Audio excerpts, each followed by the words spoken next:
Aujourd'hui on se retrouve pour une vidéo podcast sur ce que j'ai cousu entre janvier 2021 et juin 2021. Cette année ça a été un vrai virage pour ma couture qui n'a pas démarré il y a très longtemps, on va pas se le cacher. Et tout a commencé avec, bon, vous l'aviez pas remarqué, elle se voit pas trop, avec ce mannequin qui en fait, si vous suivez un petit peu ce que je fais sur les réseaux sociaux, ne vous est pas étrangère puisqu'il s'agit d'un mannequin cousu à mes dimensions, à mes mensurations et à ma morphologie, parce qu'il n'y a pas que les mensurations qui jouent, il y a aussi la morphologie, comment c'est réparti, comment est incliné votre dos, quelle forme a votre cambrure, etc. etc.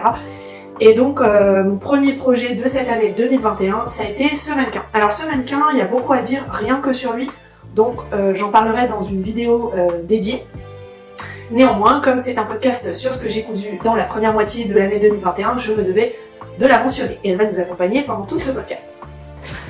Deuxième chose que j'ai cousu cette année, il s'agit d'un sweatshirt qui s'appelle le Around the Block Hoodie de Eliane Mac. Alors vous avez vu sur ma chaîne que mon premier tuto était sur ce modèle-là. Néanmoins, celui que vous avez vu sur ma chaîne, c'est pas le premier que j'ai cousu. Le premier que j'ai cousu, c'était celui-là. Alors, je vous mets une photo du modèle sur mon mannequin pour que vous voyez un petit peu mieux, parce que là, bah, évidemment, je ne sais pas ce que ça donne, hein, je n'ai pas de retour caméra, mais je pense que vous n'allez pas voir correctement. Alors, il s'agit du premier vêtement que j'ai cousu à la surjeteuse, si on met à part les culottes, puisque les culottes, ça a vraiment été la première chose que j'ai cousu à la surjeteuse. Très inspiré d'ailleurs, hein, pour un premier vêtement à la surjeteuse, de coudre un truc avec des élastiques. Mais bon, ça c'est moi. Hein. Donc ça c'est le premier vêtement, vrai vêtement cousu à la surjeteuse. Je ne vous montre pas les finitions parce qu'évidemment j'ai fait toutes les erreurs possibles quand on coud à la surjeteuse, notamment oublier de rabaisser mon pied presseur et continuer à coudre en ne remarquant absolument rien, sauf à la fin quand on voit qu'en fait c'est n'importe quoi. Bref, en tout cas il tient la route, il m'a servi on va dire de toile. Il est portable mais il est un peu trop serré. Ce qui fait que pour le suivant, j'ai modifié le patron, je l'ai gradé entre plusieurs tailles, alors que celui-là, j'avais fait ma grosse feignasse et j'avais fait la taille la plus petite de mes 3 mensurations en me disant bah c'est du tissu extensible, ça va passer. Ça passe, mais c'est un peu serré. Donc voilà. Alors les tissus viennent de chez Dries & Stoffen. Ça s'appelle, j'ai mes notes à côté pour vous donner les références et les prix et je vous mettrai les liens si les tissus sont toujours en vente en barre d'infos, parce qu'il y a certains tissus qui ne sont plus en vente. Alors, et donc il s'agit du tissu qui s'appelle Jogging, tout simplement. C'est un sweat assez épais. C'est plutôt un sweat pour l'hiver. C'est pas du minky, mais c'est un sweat assez épais, assez chaud. Il est à 6,95€ le mètre et je l'avais pris donc en 3 couleurs.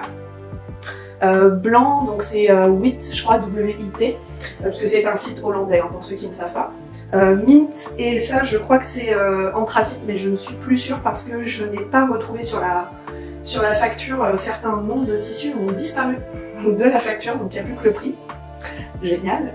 Donc voilà, mais en tout cas, ce sont des tissus qui, je pense, sont toujours en vente sur Dries & Stoffen. C'est un tissu assez régulier, mais voilà. Le lacet, c'est un cadeau de quelqu'un qui m'est cher, et je trouvais qu'il allait bien avec le sweat, donc je l'ai mis dessus. Voilà, premier vêtement, il a fait son travail, mais évidemment, il y avait de l'amélioration à faire. Deuxième vêtement de cette année 2021, il s'agit du Petal Top, donc vous l'avez eu en tuto également. Donc le voici.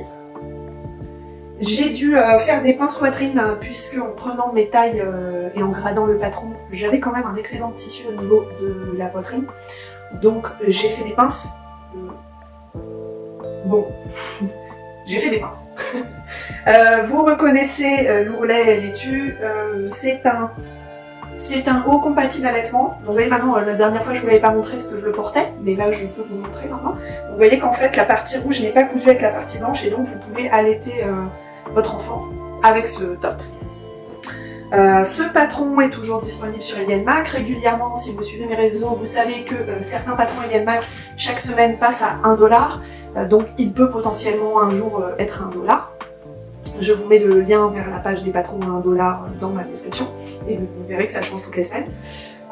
Moi j'ai dû l'acheter pour 3,97$ parce qu'il y avait une promotion sur le site ce jour-là.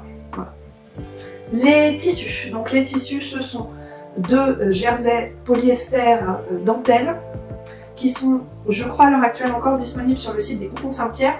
Ce sont 2 tissus qui ont été vendus en coupons de 3 mètres chacun, parce que la particularité de Coupons Saint-Pierre, si vous connaissez, c'est que ce sont des coupons de 3 mètres. Et c'est donc pour le prix 20 € les 3 mètres. Donc 20 € les 3 mètres du rouge et 20 € les 3 mètres du blanc. Évidemment, je n'ai pas consommé les 6 mètres, hein. Donc ce top n'a pas épuisé mon stock de jersey dentelle rouge et blanc. Troisième vêtement, il s'agit du Ruched Tee, donc c'est encore un t-shirt de chez Lee & Mac. Il s'appelle Ruched parce qu'il est froncé, soit sur le devant, soit sur le derrière, comme vous le savez, si vous êtes abonné à ma chaîne ou si vous suivez mes vidéos tout simplement, vous savez qu'on peut le porter à la fois comme ça, donc c'est-à-dire le côté ruché devant, ou comme ça, c'est-à-dire le côté col rond devant. C'est un t-shirt que j'aime beaucoup porter, j'ai fait la version semi-fitée. Donc vous avez trois silhouettes différentes, vous avez un modèle ample, vous avez un modèle semi-fité et vous avez un modèle slim. Si c'était à refaire, je ferais le modèle slim parce que je trouve qu'il est encore trop lâche. Mais après c'est peut-être dû au tissu aussi qui n'est pas de très bonne qualité, puisque c'est un tissu de jersey de polyester, c'est un coupon de 3 mètres que j'ai acheté pour 5 €. Donc 5 € les 3 mètres, hein, je n'exagère pas, sur les coupons de Saint-Pierre. Je m'étais dit qu'un petit jersey pas cher, ce serait bien pour tester. Au final, c'est une toile tout à fait portable, hein, puisque non seulement je la porte régulièrement, mais en plus j'en ai fait un tuto, donc c'est que je suis très contente du résultat. Néanmoins, au départ, je plaçais pas beaucoup d'espoir dans ce tissu. Il tient bien le lavage, bizarrement. Il n'y a pas de bouloche, il est d'assez bonne qualité pour en plus un tissu à 5 € les 3 mètres. Mais voilà, au départ... je pensais franchement pas qu'il durerait et qu'il tiendrait aussi bien. Donc j'en suis plutôt contente. Point suivant. Alors ça, c'est littéralement pas grand chose, mais j'ai dit que je vous expliquais tout ce que j'avais cousu cette année. Donc ce petit machin là, honnêtement, c'est pas un truc de fou, hein. Ça m'a pris 5 minutes un soir et parce que j'en avais besoin. En fait, ça fait très longtemps que j'ai une bouillotte qui se chauffe au micro-ondes avec des graines de lin à l'intérieur et la poche commençait à avoir bien vécu sa vie. Donc j'ai été obligée d'en coudre une autre parce que la première était trouvée de partout et que même en réparant et en raccommodant, le tissu commençait vraiment à être un petit peu abîmé. Donc bon, j'ai pris 2 bouts de ce tissu que vous n'avez jamais vu avant, vraiment pas, hein. On l'a absolument pas déjà vu 15 000 fois dans mes coutures. Et puis j'ai transféré les graines de lin de ma bouillotte dedans. Il n'y a pas grand chose pour s'y attarder au-delà de 30 secondes et c'est déjà beaucoup trop long, j'en parle depuis trop longtemps. Next. Projet suivant, donc celui-là, tout tombe, c'est un enfer. Vous le connaissez bien, puisque c'est le Around the Block du premier tuto de la série Lee & Mac sur ma chaîne. Alors, ce sweatshirt a été le premier vêtement en tissu dont j'ai été fière. Je l'ai cousu juste après le premier Around the Block hoodie. J'étais pas satisfaite du premier, j'en voulais un autre beaucoup mieux. Donc celui-là, il a été gradé, premier patron que j'ai gradé. Entre 3 tailles, comme je vous expliquais dans la vidéo de ce sweatshirt. Il contient 3 tissus. Ce tissu-là, le blanc donc, et le bleu foncé, parce que non, ce n'est pas noir, c'est du bleu foncé, viennent de chez Dries & Stoffen. Ce ne sont pas les mêmes tissus que dans le sweat précédent. Ces tissus-là sont un peu plus légers. Il s'agit plutôt, je dirais, d'un tissu sweat d'été ou mi-saison. Il s'agit sur le site du tissu Sweat Stuff, qui veut dire tissu à sweat, hein, et qui est également à 6,95 € du mètre, donc comme le tissu jogging précédent. Et le nom des couleurs, donc ça c'est Donkerblau et ça c'est Wix. Voilà. Et le tissu du milieu, le tissu fuchsia, a été un petit peu plus cher. Je l'ai acheté sur Fâche Textile. Il s'agit d'un tissu sweat brossé fuchsia, bio je crois, avec qui s'appelle Végétation. Et je l'ai eu à 13 € le mètre. Voilà. Quant au lacet, je l'avais déjà. Le seul petit problème, c'est que c'est un lacet élastique, donc c'était un peu pénible à faire passer dans la capuche. Comme vous l'aurez remarqué, j'ai mis mon sweatshirt au sèche-linge récemment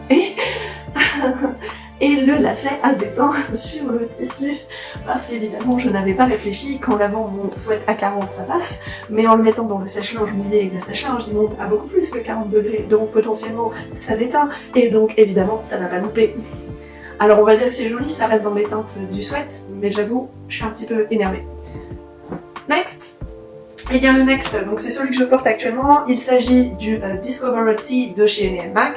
Même chose, hein, promo, 1$ toutes les semaines, blablabla. Sinon, je l'ai eu à 3,97 parce que mes autres patrons LVMH, je les ai tous achetés en même temps à 3,97$. Donc voilà. Soit je l'ai payé 1$, pardon, soit je l'ai payé 3,97$. Donc au niveau des tissus, il s'agit pour le blanc d'un tissu acheté chez Fage Textile en solde. Il était à 2,40€ le mètre et c'était un jersey blanc, classique on va dire. Et le tissu du dessous, il s'agit d'un jersey acheté chez Dries & Stoffen pour 4€ le mètre. Alors ce tissu-là, par exemple, m'a déçu. Je vais vous montrer de près, mais il commence déjà à boulocher. J'ai dû le laver 5 ou 6 fois maximum, peut-être 10. Bref, pas plus de 10 fois.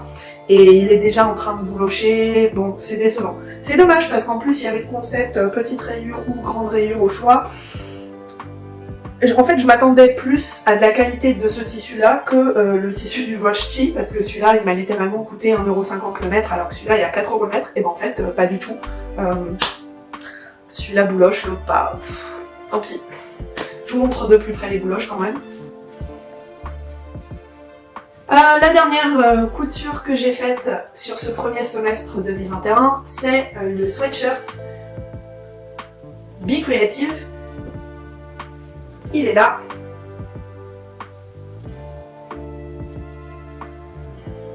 Alors, pour les tissus, il y a du bon et du moins bon.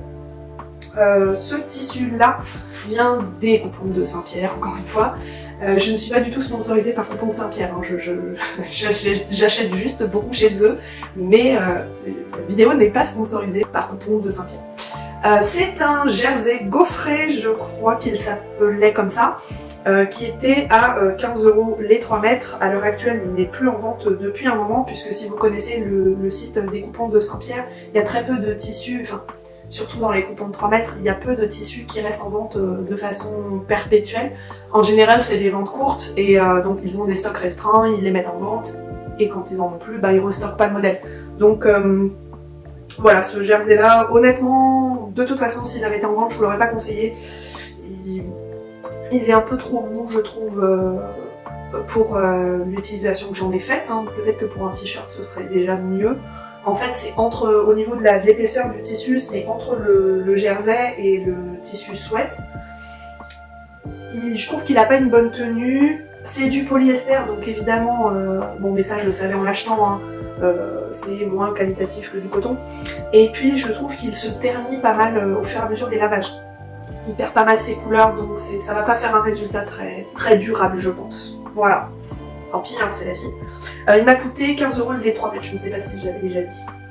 Et puis sinon, donc on a ce tissu-là. Alors ce tissu-là, je l'aime beaucoup et limite ça me déçoit un peu de l'avoir associé, c'est horrible à dire, de l'avoir associé avec ce tissu-là qui vieillit beaucoup moins bien. Parce que ce tissu-là, en revanche, est très qualitatif. Il s'agit d'un tissu sweat de la marque See You at 6 et qui s'appelle, donc c'est le modèle Flower Garden. Et je l'ai acheté chez Rascol en solde. Puisque je l'ai acheté à 17,60€ le mètre, ce qui est déjà très cher, mais hein, enfin, c'est de la bonne qualité, hein, ça se voit tout de suite. Mais par contre, il était à 22€ hors promotion, donc je l'ai eu en promo, j'ai eu 25% de réduction, c'est pas mal.